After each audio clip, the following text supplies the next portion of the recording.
Je suis heureuse d'être là ce soir parmi vous et je suis vraiment toujours heureuse d'apporter la parole de Dieu. C'est une grâce, c'est une bénédiction, c'est vraiment un privilège.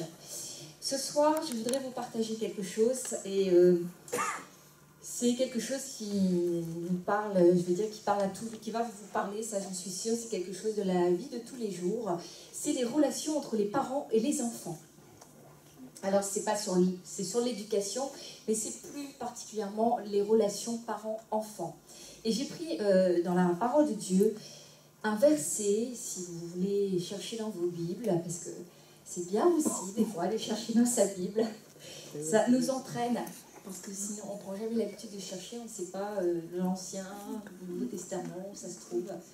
Puis avec maintenant les téléphones portables, c'est encore pire. Moins courageux. Alors, c'est dans Éphésiens, chapitre 6 et au verset 4. Alors, nous sommes une famille, n'est-ce pas? Amen. Alors, donc, ça tombe bien, relation parents-enfants. Éphésiens, chapitre 6, verset 4. Vous l'avez? Voilà. Voilà ce que ça dit. Et vous, pères, au pluriel, n'irritez pas vos enfants, mais élevez-les en les corrigeant et en les instruisant selon le Seigneur. C'est vraiment un verset qui est extrêmement riche et j'ai vraiment à cœur de vous partager ça. J'ai appris beaucoup de choses en préparant ce message, ça m'a beaucoup parlé. Je dois dire que j'ai passé du temps dessus parce qu'à chaque fois, il y a des nouvelles pensées qui venaient. C'est un thème vraiment de société, puisqu'il est question d'interdire les fessées, etc. Comment est-ce qu'on se positionne, comment on doit se positionner en tant que chrétien. Voilà. Et je voudrais vous dire la première chose qui a marqué. Donc, je voudrais d'abord en premier m'adresser aux parents. Il y a beaucoup de parents ce soir. Vous voulez lever la main, les parents? Et les enfants. Combien d'enfants? Voilà. Et je m'adresserai. Il y a des grands enfants. Je pense qu'il y en a plus que ça, mais vous allez comprendre après tout à l'heure pourquoi. Je pense qu'il y a beaucoup plus d'enfants que ça encore. Dès l'instant où vous avez vos parents, vous êtes encore des enfants. La première chose, c'est que je voudrais m'adresser aux parents. Et dans ce verset qui est extrêmement riche, il y a 3 objectifs. Le premier, c'est n'irritez pas. Et on va voir ce que ça veut dire. C'est très important de ne pas irriter ses enfants. Le deuxième, c'est corriger. Qu'est-ce qu'on entend par corriger? Et le troisième, c'est instruisez. Alors, dans le texte d'Éphésiens au chapitre 6 et au verset 4, il est question des pères. Alors, les mères, elles se disent, c'est parfait, moi, je n'ai pas à faire ça. Père, n'irritez pas vos enfants. Peut-être qu'elles se disent, finalement, nous, les mères, nous n'irritons jamais nos enfants. Voilà, je voudrais vous enlever une illusion. Ce terme-là, c'est le langage biblique et c'est un langage paternaliste. Et en fait, quand il est question du père ou de l'homme dans la Bible, de façon générale, il est question de l'homme et de la femme. Il est question des parents. Donc, parce que la femme est inclue dans l'homme, la femme a été retirée de l'homme. Donc, vous trouverez, c'est un royaume, le royaume de Dieu est un royaume patriarcal, ce n'est pas un royaume matriarcal. Dieu est père et il n'est pas mère, c'est vrai. Mais en tous les cas, à chaque fois qu'il va être question du père, de l'homme, c'est l'homme et la femme. Donc ça, c'est bien pour les hommes. Dans ce verset, il y a 3 conseils qui vont être extrêmement précieux si on les suit. C'est écrit « N'irritez pas, corrigez et instruisez ». Je voudrais vraiment que vous me suivez. Il y a un ordre hiérarchique qu'il va falloir respecter. C'est dans la pédagogie des parents. La première chose, c'est « n'irritez pas ». Dans le « n'irritez pas », c'est les questions de rester toujours en communication avec ses enfants, qu'il n'y ait jamais de rupture entre les parents et les enfants. Ça, c'est très important. Vous savez, quelquefois, on n'est pas d'accord, les enfants ne sont pas d'accord avec les parents. Et puis, dans l'ancienne éducation, les enfants n'avaient pas toujours le droit de le dire, on ne leur laissait pas toujours la possibilité de dire qu'ils n'étaient pas d'accord. Et des fois aussi, les parents sont beaucoup sur le dos des enfants et peuvent également irriter. Mais c'est très important qu'il y ait toujours une communication, qu'il y ait toujours une relation entre le parent et l'enfant. Irriter, c'est vraiment être trop sur le dos, c'est tout le temps derrière l'enfant. Ça, c'est très mauvais. On va l'irriter à ce moment-là. Ce qui est très important, la première chose, c'est vraiment de maintenir à tout prix cette communication. La communication se fait du parent vers l'enfant. Ce n'est pas à l'enfant de vouloir absolument maintenir la communication, c'est le parent qui doit le faire. Il y a aussi une chose, c'est que l'enfant, votre enfant, peut être en colère. Parce que dans le terme hébreu que j'ai trouvé, n'irritez pas, c'est ne les laissez pas s'irriter ou ne les laissez pas en colère. Donc être en situation de colère. Je me suis dit donc, en situation de colère, ça veut dire que c'est une colère qui est intériorisée. Vous savez, on a appris, il y a eu des générations avant nous où on a dit qu'on n'avait pas le droit de se mettre en colère. Vous vous souvenez de ça? C'était si tu te mets en colère, je ne vais plus t'aimer. Ce n'est pas bien de te mettre en colère. Ça, ce n'est pas biblique. Parce que dans la parole de Dieu, il est écrit, si tu te mets en colère, ne pêche pas, ce qui est bien différent. Ça veut dire que nous pouvons et nous avons le droit, et nos enfants ont le droit de se mettre en colère. Alors bien sûr, c'est à nous, en tant que parents, d'apprendre à nos enfants à gérer leur colère. Et bien souvent, il est préférable de les laisser qu'ils s'isolent un temps, voilà, le temps de passer la colère, mais il faut vraiment leur apprendre à gérer la colère. C'est une émotion et ça fait partie des émotions que Dieu nous a données. Et si on ne permet pas à son enfant d'extérioriser la colère, ça va rester à l'intérieur. Et l'enfant peut devenir rebelle. Et ce qui va se passer, c'est que là, il va être vraiment irrité par les parents. Et la communication, à un moment donné, va être rompue. Et l'enfant ne va plus écouter le parent. Donc ça veut dire être sensible à ça. À quel moment est-ce que j'irrite mon enfant? À quel moment est-ce que j'ai l'impression que je n'arrive plus à communiquer, qu'il y a rupture dans la communication? Alors là, père, mère, n'irritez pas votre enfant, il faut y faire attention. Essayez de renouer ça, de voir à quel endroit il y a eu rupture, à quel moment la communication a cessé et pourquoi. Permettez à vos enfants, je vous assure, permettez-leur de se mettre en colère. Donnez-leur l'autorisation de se mettre en colère, mais qu'ils ne pêchent pas. C'est-à-dire que voilà, il faut vraiment une colère qui se mette à part. La colère, ça ne vous arrive jamais à vous, adultes, de vous mettre en colère? Face à une injustice, c'est l'émotion que Dieu nous a donnée, la colère. Mais comme on nous a interdit, souvent, c'est une émotion raquette. Ce qu'on appelle une émotion raquette, c'est la tristesse. Donc on se met à pleurer. Ce n'est pas juste. Quand on subit une injustice, on a le droit de se mettre en colère. Mais on ne doit pas faire du mal aux autres. Et on ne doit pas se faire du mal à soi, ce qui arrive quelquefois. Ça, c'est la première chose dans n'irritez pas, le premier aspect. Le deuxième aspect, c'est, on trouve ça dans Colossiens chapitre 3 au verset 21. Il est écrit, « Père, n'irritez pas vos enfants, de peur qu'ils ne se découragent. » De peur qu'ils ne se découragent. J'ai été voir aussi en hébreu la signification du mot décourager. Et c'est être abattu, avoir l'esprit abattu.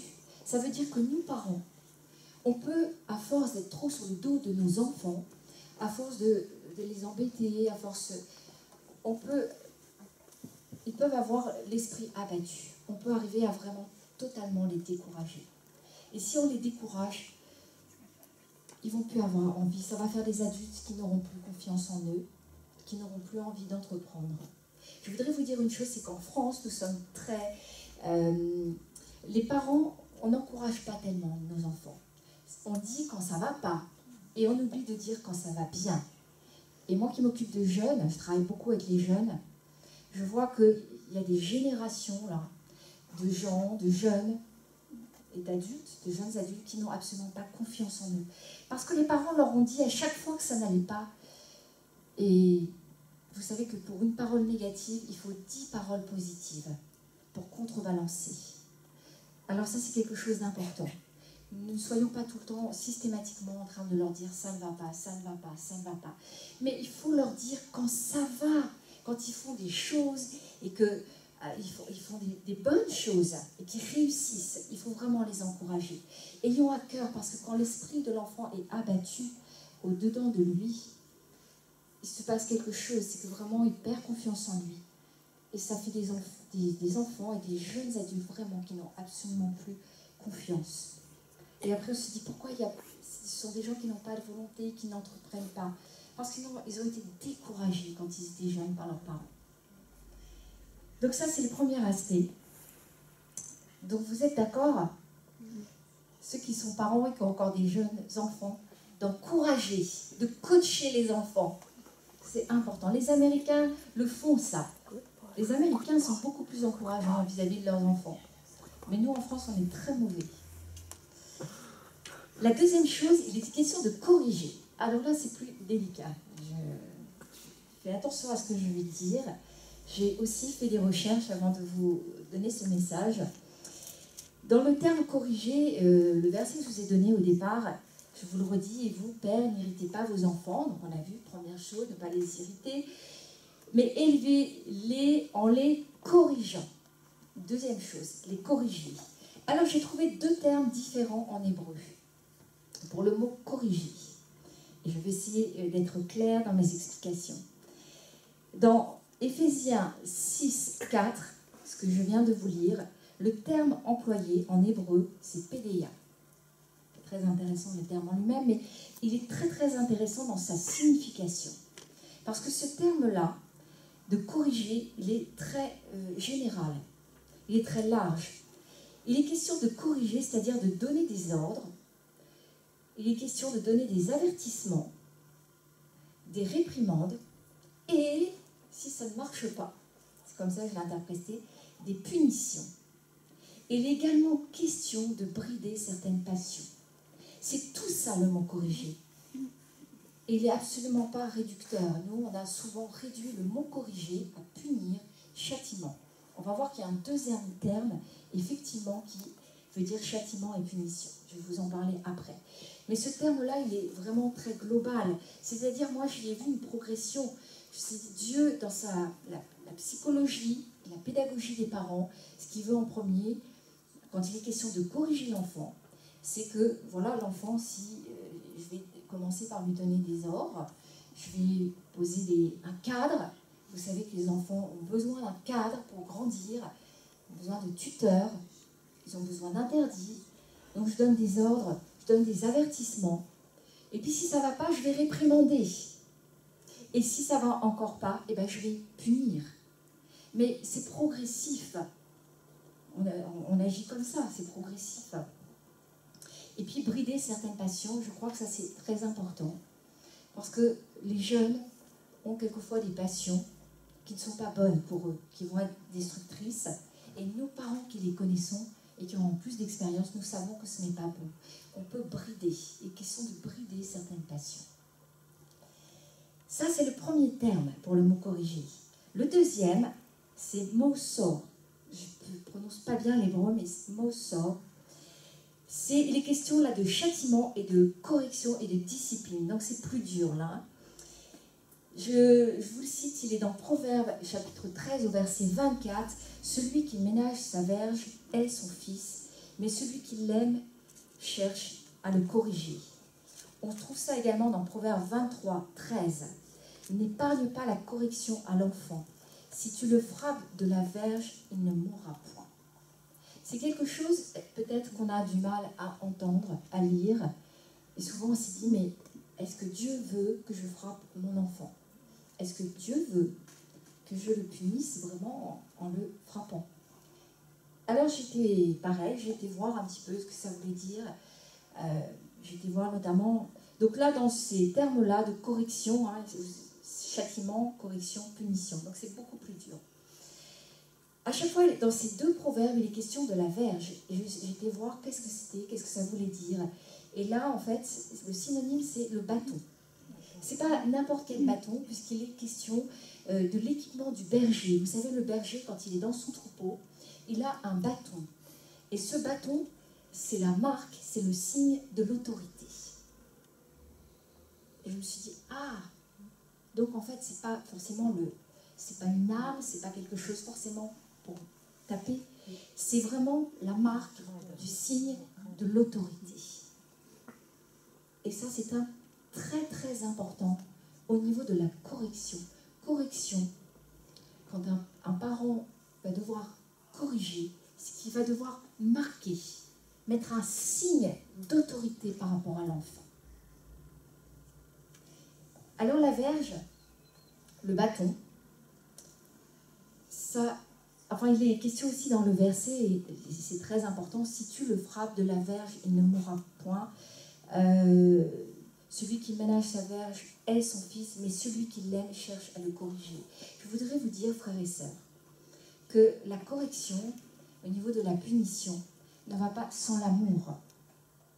Puisqu'il est question, si on ne le fait pas, c'est qu'on n'aime pas notre enfant. Et si on le fait par amour. Donc, il est question effectivement d'une correction, d'une autorité qui va être faite dans l'amour, qui va toujours être dirigée par l'amour. Et c'est là où souvent, nous, on a faux. En tant que parents, des fois, on se trompe. On ne fait pas bien les choses.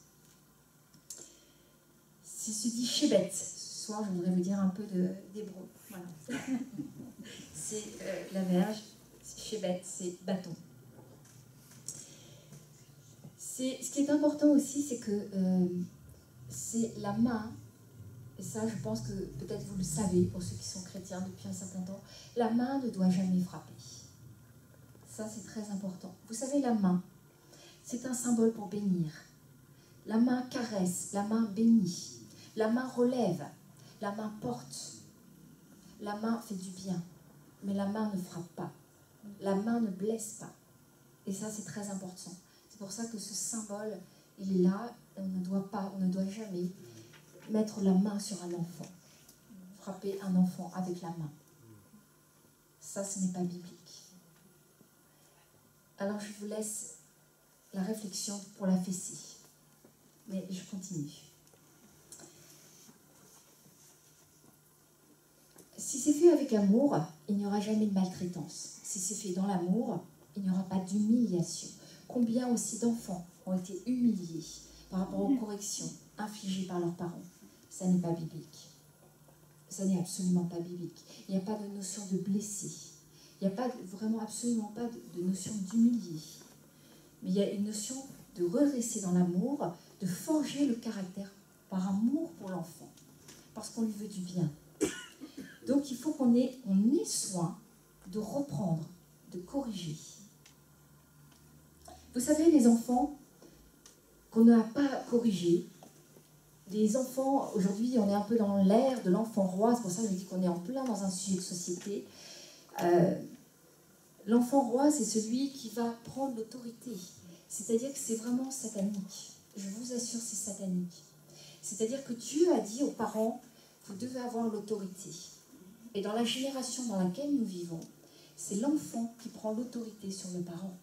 C'est l'enfant qui va décider de ce qu'il convient de faire, de ce qu'il convient d'acheter, des endroits où il convient d'aller, etc. Et s'il veut se coucher, et s'il veut se lever, c'est l'enfant roi. C'est vraiment contraire totalement à la pensée biblique. Il faut, et si ça vous parle ce soir, si vous avez des soucis, parce qu'on voit vraiment des dysfonctionnements très importants dans les familles. Des familles où c'est vraiment terrible, simplement parce que le parent a lâché, les parents ont lâché le bâton de l'autorité. Et qui l'a récupéré? C'est l'enfant. Et ça, c'est l'ère de l'enfant roi. Et je vais vous dire, c'est vraiment aussi un signe de la fin des temps. Ces enfants-là, je vous dis que ces enfants-là, s'ils n'arrivent pas à obéir, s'il n'y a pas d'autorité à la maison, ce sera des enfants qui seront rebelles à toute forme d'autorité. Parce que c'est la première forme d'autorité que Dieu a instituée, c'est les parents. Donc après, il ne sera pas soumis à l'autorité des instituteurs, des professeurs, de la police, etc. Ça fera des enfants rebelles. Je crois que c'est la parole de Dieu dit que dans les derniers temps, les gens seront plus méchants, etc., plus rebelles. C'est cette ère aussi de l'enfant roi, où déjà on insuffle comme ça, déjà des pensées sataniques, où l'enfant peut faire ce qu'il veut. Et le parent doit obéir, se soumettre à l'autorité de l'enfant. C'est un dysfonctionnement total. Alors il faut remettre les choses à leur place et revenir à quelque chose de biblique. Voilà, ce soir, il n'y a peut-être pas beaucoup de parents qui ont des jeunes enfants, mais je sais que c'est filmé. Mais c'est très important. Et au fur et à mesure que je vous dis ça, je sens vraiment que c'est la pensée vraiment de Dieu ça. Je n'avais même pas pensé avant de vous dire ce message par rapport à l'enfant roi et cet esprit du monde est satanique en fait. Mais au moins, une révélation.